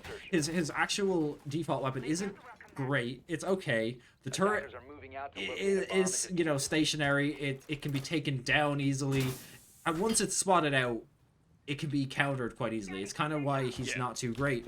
But with the changes coming to Tachanka, he could be a lot better. He's still gonna be slow. He's still gonna but he's gonna be able to walk around with the turret in hand, meaning that you're not just worrying about one position, Tachanka turret position.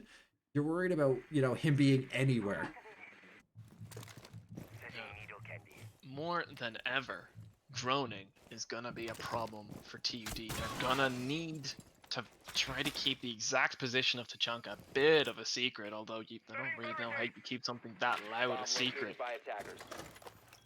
And it looks like, yep, turret's getting moved. They're not pushing this angle. We can't do the mirror strap, boys. We're gonna have to reposition. Now he opts to put it up just right at the bomb so that the bomb gives him a little bit more cover, because they're gonna have to swing wide in order to beat Kitchen here. So the Tachanka turret's just in the perfect position to be able to take a head off when they swing wide. I'm looking at this layout and it's coming to me. Have they planned this? Like, was this a strat that they drilled before the round started? I'm just curious the way everyone seems to be already in a bit of a preemptive position to support Tachanka. Ninja, unfortunately, will find Seamus, one of the few lurkers on. That they spotted out the frost mat inside the window. Will Seamus swing wide though is really the question. But he has a shield of his own, but it's not gonna go to any use because Dix is gonna hit him in the chest. Of course, not covered by that shield. And he's gonna fall. Phoenix Redstone's gonna find the second, but Caps is gonna find another one on to Phoenix in return. We're down to a 3v3. Caps manages to find a hole in the wall and catches Bro moment just in a rotation. They know Tachanka is now not on his turret as well as he has been dead. So will this turret actually get used? We have no idea. They're gonna spot out another one going upstairs. They know a player is coming. Much more importantly, they know only one player is on the bomb site and they're able to keep tabs of that player, then it should be safe enough to push in as long as they don't get flanked. And, well look, Phoenix got a kill with the SMG, and sometimes when it comes to the Tachanka, you gotta take what you can get. So I'm happy that he got a kill at least. Mr. Robot holding this angle. Caps Lock will take a little bit of damage from, I believe, Dix. Although Mr. Rob will be shot from the hose made from above by Explosive, leaving just Dix flopping on the mirror to try and stop the plant and take down the 3 remaining players. Although that C4 is going in the wrong place, won't even get a kill. There's nowhere really to move. They'll still get shot from any angle they try to peek from, and Fallen Leaf will end the round in WIT's favor. That is going to put the scoreline at the half, 4-2 in the favor of WIT. This was actually WIT's map pick, so we have one team who looks like they could win their map pick over the last 2 weeks. So we're gonna have to see whether TU can actually, bring this back on attack. No, attacking side is probably the more difficult side. On most maps, Coastline, it can really be up in the air because it really comes down to whether your team has drilled this map. Coastline's not one of those maps that you can kind of just put up walls, put up some utility, and hope for the best without any practice. Coastline, not having the exposed walls on the outside means that you have to get access to the building before you can actually make an impact on the round. So it's not a map you can just not drill and be amazing on. Your utility is gonna be fairly spread out. You need to know where you're gonna put it, and you need to know when you're gonna put it down, because some of these setups take a while. Sometimes you do have to run quite a ways to actually get your gear down. So if you're not prepared, if you end up halfway down the corridor and go, ah, dang, I forgot to put that extra wall there, or not the wall, because now that the defenders use a shared pool of walls rather than the two per character previously. But if you forget halfway down the corridor that you've forgotten to put one of your gadgets down, you're probably just going to have to leave it. Otherwise, you're going to be running around in the middle of the action phase, and getting caught moving from a setup to where you're supposed to be starting the round is not a nice feeling. Not only that, but I just want to draw attention real quick by zoom in here to these windows on the upper floor. If you were a defender and you did actually just forget to put a gadget on one of the opposite bomb sites, all it takes is for one attacker to be on the roof just above, and they can just see straight down into these windows, watching you basically rotate around the map, as there's no real way to rotate other than through, I believe, through VIP. And on the opposite side, there isn't actually a back way around past the window. So yeah, it is a definitely it's a big risk to go back just to place a gadget.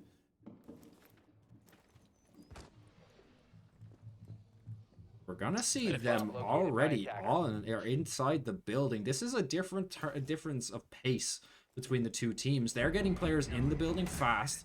They're gonna make it. They're gonna get them in kind of undetected. This is the entire point of Knock, is to be kind of an undetected character. She's gonna catch the Rook off. She did her job. She caught a player off because she got in the building like ridiculously quickly. They didn't even think she had got in yet, so that's gonna be a kill towards the TU, or that's gonna be a WIT player down very early into this round. That's exactly what TUD need to do here. They find another with Dixie Poppy finding a kill onto Ninja. They're just catching the Vikings out of position by opening all of these angles, getting players in quickly. It's a very different version of this attacking side in comparison to WIT. It's much more surgical than WIT's more overwhelming map control attack styles, although they will find Mr. Robot on the balcony and try to secure at least some flanks. Although these long-range engagements, Styx finding another kill, 2 to his name so far. Caps Lock, the only person to hold his position. He will jump down. Can he will try to find one kill. The grenade is bad though, and Seamus will blow himself up as a result. Caps Lock taking the second to reload was the exact second he needed to spend to run away, and Dix Floppy will take him down, opening up that position. And will find Explosum trying to peek onto him and winning the round.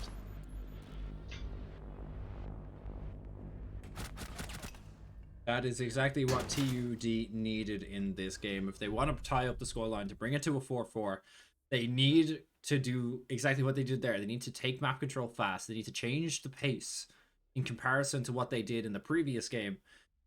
Just to make WIT not realize, oh, okay, they're really good at just infiltrating us, getting into they're droning well, they're getting past us. They know where the openings are. They're finding them when they're just getting straight through us. So a faster pace here might actually benefit the TUD side, and we're going to see the Ash come out as well instead of the Knock this time.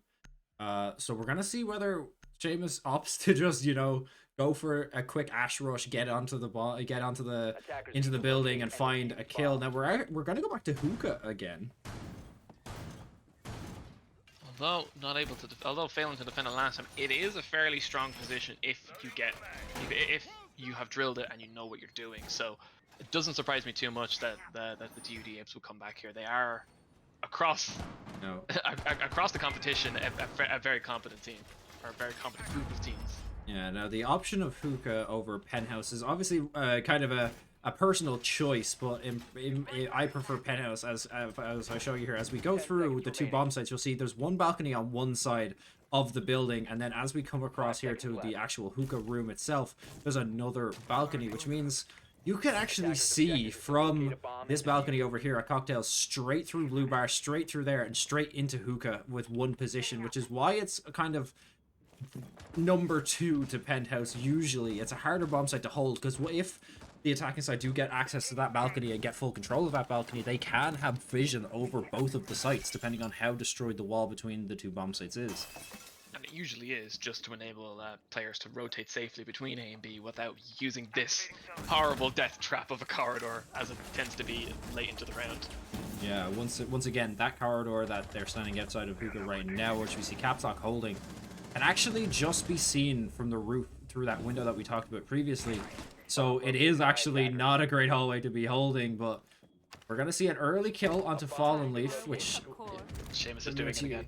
WIT doesn't really want a player down, so they find a kill into Seamus to even it up. For a moment, though, is actually holding the long angle outside, which isn't something you see often, but he is holding Dokkaebi with her DMR, so that gives her the ability to hold that really long angle and just play for the pick. Really, what that's going to be is Caps Lock trying to dodge, trying to not expose himself for any longer than he has to. Because if he stands up too long, he's gonna get headshotted. Yeah, Dix Floppy and Mr. Robot being able to chase down and take out Ninja in the bar below the site, and a book in this position is a scary position for the defending team, because with a shotgun he could, if he wanted to, just tear up that floor. So once he gets intel as to where the defenders are upstairs, they may want to watch their feet. And you notice that he has still 25 shells for his shotgun, but opts not to open up the floor. Obviously, with his teammates still rotating in below him, he doesn't want to risk it. He doesn't want to open up the floor just in case, you know, his team, they give a sightline for the enemy to then possibly take down his teammates who are using the room below to move in and out and take cover in. So Caps is going to find one early onto Mr. Robot. He had plenty of good mines stored up, and they're all out there. As we enter the last 35 seconds of the round, TUD Apes are going to be under pressure to start making something happen. It is only a 2v3 in TUD Apes' favor, but this slow play so far is starting to run up against the clock. Although Dix Floppy able to take out Caps Lock in that main corridor, is going to get the plant down. It's just Explosm on the Frost having to retake everything, and Phoenix Red Zone doesn't even want to get near the site. No, just something I noticed there from the TUD side. When they're taking Hookah, they actually do put a lot of pressure on that Hookah balcony, which it is definitely a way to get onto Hookah, but with Caps Lock holding that door to the outside, it's really it's a question of really should you be pushing that position. You're like, you know, there's going to be at least 2 players watching either the door or the window. So maybe they should be trying to push maybe from the far side of the map, take map control, push all of the players from WIT back towards the bomb site, and then get a player to go from that balcony, because it just opens up a lot more. It means that they're going to be wasting time looking at angles that you're not coming from. And it just makes you get a lot more comfortable in, you know, watching the angles, watching for rotates, because once they realize, oh wait, they're not coming from that balcony, they're going to start getting uneasy, they're going to start moving around, they're going to start making mistakes. Attackers have located a bomb. Definitely something for them to try at some point. But look, being short and simple, it's working. So they are winning these engagements. So as long as they can keep that up, I don't see too much of reason for them to switch until WIT start being able to repel that properly. Now, once again, we're not seeing Penthouse. We're actually going to Kitchen once again. 10 seconds left before insertion. For a moment, bringing out the Iana. I haven't seen much Iana in the tournament so far. I believe she hasn't been picked in any of the games that we have casted so Attackers are far. heading out to defuse a bomb. Which is interesting given how strong she can be. Iana's ability being able to make a holographic clone of herself that the player controls as if they are actually playing. Caps Lock, let me finish! You can't just kill Seamus that quickly, come on! And can we get a kill timer on that, please? That was ridiculously fast. Can we get a Caps Lock there as we're trying to just, you know, talk about the Iana pick, but checking for the feet in the bathroom. Attackers recovered the bomb diffuser. But yes, This- Iana's ability to use the hologram, basically, you can use it as a free peek, considering as soon as the hologram is destroyed, I mean, who cares? It doesn't, she can't shoot with it, it doesn't take any damage, really. She can't interact with the environment, so she's gonna need someone to open that door for her.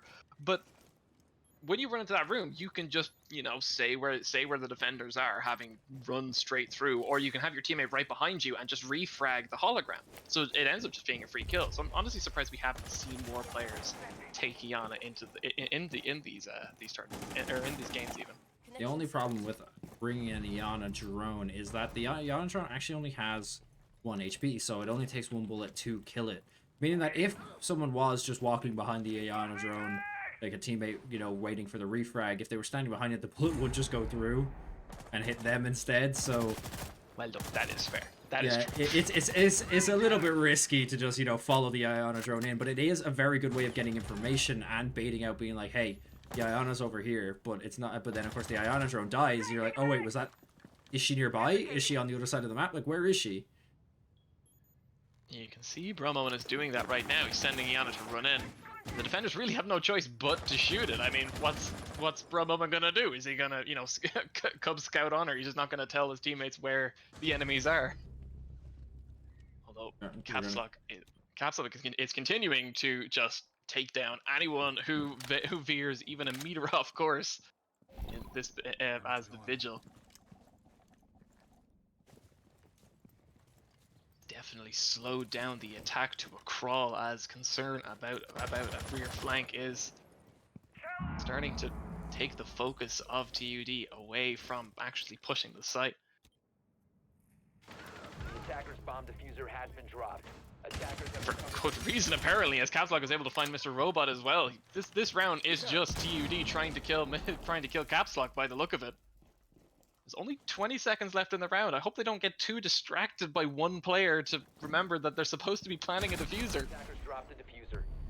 15 The seconds diffuser is left. going to go down with 15 seconds left on the clock. Explosive's got to pick up the final kill to bring round in for WIT. Of course, TUD actually managed to tie up that scoreline to 4-4, but WIT are going to take round 5, putting them at the advantage as we near towards the end of the game. All they need is 2 more rounds to win, 1 more round to get them to at least an overtime. So we're going to have to see how this plays out here, because realistically, TUD really need to step up and just start taking the rounds when they really need them. Exactly. Although that's easier said than done. I will remind everybody, we started at 8 o'clock. It's now 5 to 10. These games do drag on for a while. Break or no break, you're gonna start getting tired. Seamus has used the 6th pick to go from Finca to Fuse, while the site is on the 2nd floor. This could be interesting. Attackers need to locate and defuse as many bombs as they can. Not only that, we've gone back to hookah once again. So it's really a question of, WIT may have picked this map. I wonder if they're not picking Penthouse because Penthouse is one of the most common sites, so they think maybe TUD has practiced their siege on Penthouse.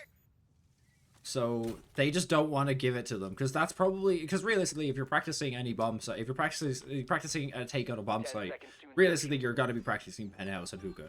Those are the 2 bomb sites you're going to be taking 5 the seconds most to go. commonly.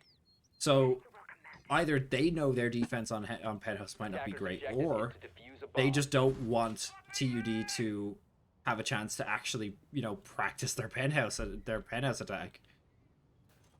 Exactly. Try to force them onto uncomfortable ground, if not ground they definitely haven't prepared for. Of course, Hookah, as you said, would be the 2nd most prepared on the most prepared site. Although they do have to pick one that they're comfortable on too, and pick the pick counter pick gameplay. There's only so many options of sites to play, and I don't think anyone really wants to play Blue Bar and the 2 Sunrise. bars downstairs. Yeah, Blue Bar and Sunrise. It's not great. It's definitely a very open bomb site. You have to give up a lot of map control to hold it.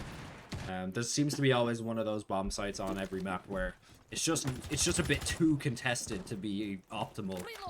You might bring it out to surprise a team and catch them off, so they pick maybe the wrong characters for that particular bomb site. But X now is getting into a very early engagement here with Ninja. Ninja knows there's someone in Sunrise. Seamus is going to take some early damage as well while trying to fuse out the window. I'm curious of what Seamus is planning on doing, to be honest. He's got one charge down, and all he seemed to do was blow up a few friendly drones. Of course, there is no one on WAT's team over on this southern side of the map, and I don't think there has been a fair game. This ultimate balcony hasn't been contested much. Finally, we'll find Phoenix trying to lurk around from positions, and you know what? Fallen Leaf proved me wrong even as I talk.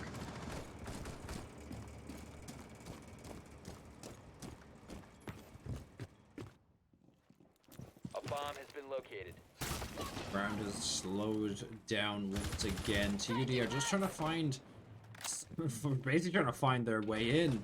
WO2 are doing a very good job of just slowing them down, just making them know you can't just pick us up here. Well, he's gonna see the arm of Seamus there. Just a bit unlucky timing. Seamus decides to lie down and wiggle his arm, giving away his position, and Rhythm's gonna pick up the kill. That's unfortunate. That is unfortunate. Sometimes the animations do not work in your favor. Rhythm, that phone call could be the end of his life if Mr. Robot is able to capitalize on it. He does not. He heard. Well, he's being flanked from every direction now, and he can't see anything. How is he not dead, guys? Come on. There you go. A little bit of friendly fire, but they did manage to find Rhythm, and with that, they're going to have a nice and safe place to plant the bomb. However, they will lose a player in the process. Activating the diffuser. Yeah, a bit of a weird decision for a Bro moment there to decide to just didn't know what he needed to do and kind of ran around the site like a headless chicken. You gotta get his head taken off and worry about. I see them. They know he's hanging out the window. The last thing they need to do is be careful at the moment, and this could be a defuse just under the nose of TUD. Ninja, literally ninja. Well, I guess you would call that ninja defusing at the last second he could. Well placed aggression to chase the player onto the roof and try to just buy the couple vital seconds Ninja needed to win that round, getting WIT on to the 6th win mark. Meaning for TUD, they're in the danger zone now, and you're seeing strange picks coming out now. I expect Phoenix to to switch away from that Amaro, though we could see some very interesting rush tactics coming up. I do just want to point out, if WIT do pick up this round, you're gonna get your 7-4. Oh no, no! The 7-4 curse is real. The last 3 matches that we have casted on stream have ended in a 7-4 scoreline. Will this be the 4th in a row? Oh no, you said that, I'm looking at it. Please, TUD, break the curse. And they finally find that Penthouse is their choice, as they've won the last 2 rounds, meaning that it's either Penthouse or Blue Bar. No one's playing on Blue Bar.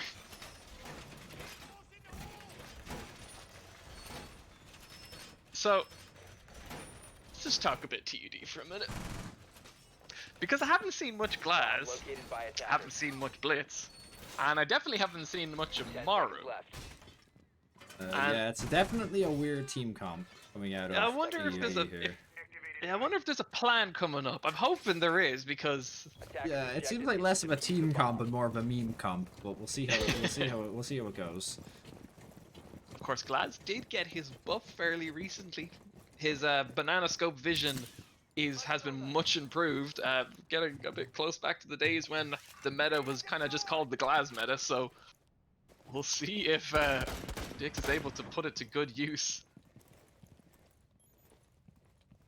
God, it charges ridiculously quickly now. Oh yeah, I see that.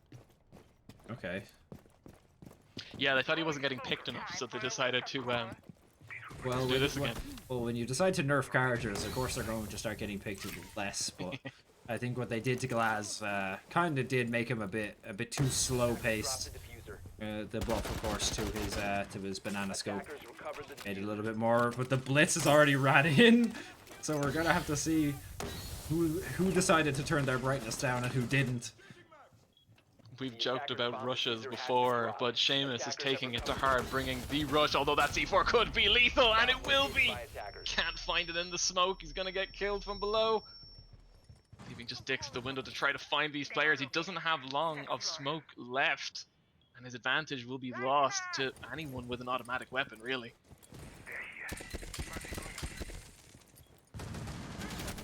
Seeing begin to push in, finds one but gets refragged for his troubles. It's down to a 3v3, but the plant is actually going down. But Phoenix decided to Amaru into the window, and now they're going to hold it from outside. We're seeing a bit of lag issues just from the server there. There you go. The rapid fire of that horrifying sniper taking Rhythm down at the down but not out, meaning Explosive is the only one left to have to try to pick up these 3 kills. He will take down one by running outside, although that's going to put him in a bit of an awkward position to try to actually get this defuse done. His teammate is down. He'll have to try find 2 players. Only one is actually in the building at the moment. The other could repel at any moment. But time is ticking down. There's only 10 seconds left. He'll need about 4 to defuse. That C4 is going to try and solve the problem. He won't, so he's going to have to go for the peek. He will knock the player down. But it's too late. Even if he could stick that, there was no way he was defusing that. So No. TUD rid the curse.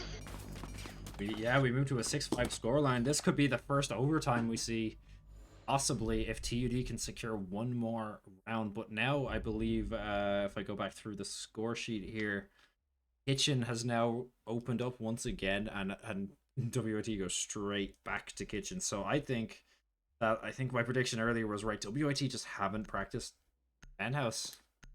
I don't feel strong on it. Well, it's come back to bite them now, because despite being at match point, we're also 1 win away from overtime. We're gonna see a repeat. Amaru, Blitz, Glaz, Ying, and Dokkaebi. Obviously, TUD believe they have found WIT's weakness, and it looks something like a sniper rifle and a man with a shield. Not getting too much use out of Blitz last round, but this bomb site is probably better for Blitz in a way, as it's all on one floor. So he can just run in straight from the door, get a flash off, possibly pick up a kill. At the very least, scared WIT into maybe looking away from angles so other players can come in. Although I will note, the one thing that they've lost entirely with this pick is they've lost all of their hard breaching potential.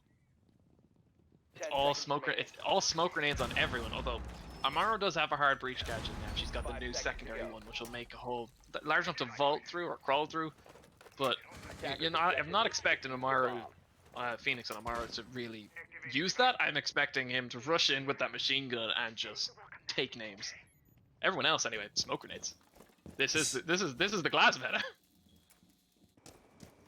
Phoenix is already up on the roof using that Amaru gadget to his advantage. He's now looking for them. We're gonna a bit of lag. Once again, the server is just nothing we can do. Sadly, UB servers do tend to be a little bit buggy at times. But hopefully that clears up relatively quickly. But Oh no! using the smoke, Dick takes down one, almost takes down a second onto Fallen Leaf.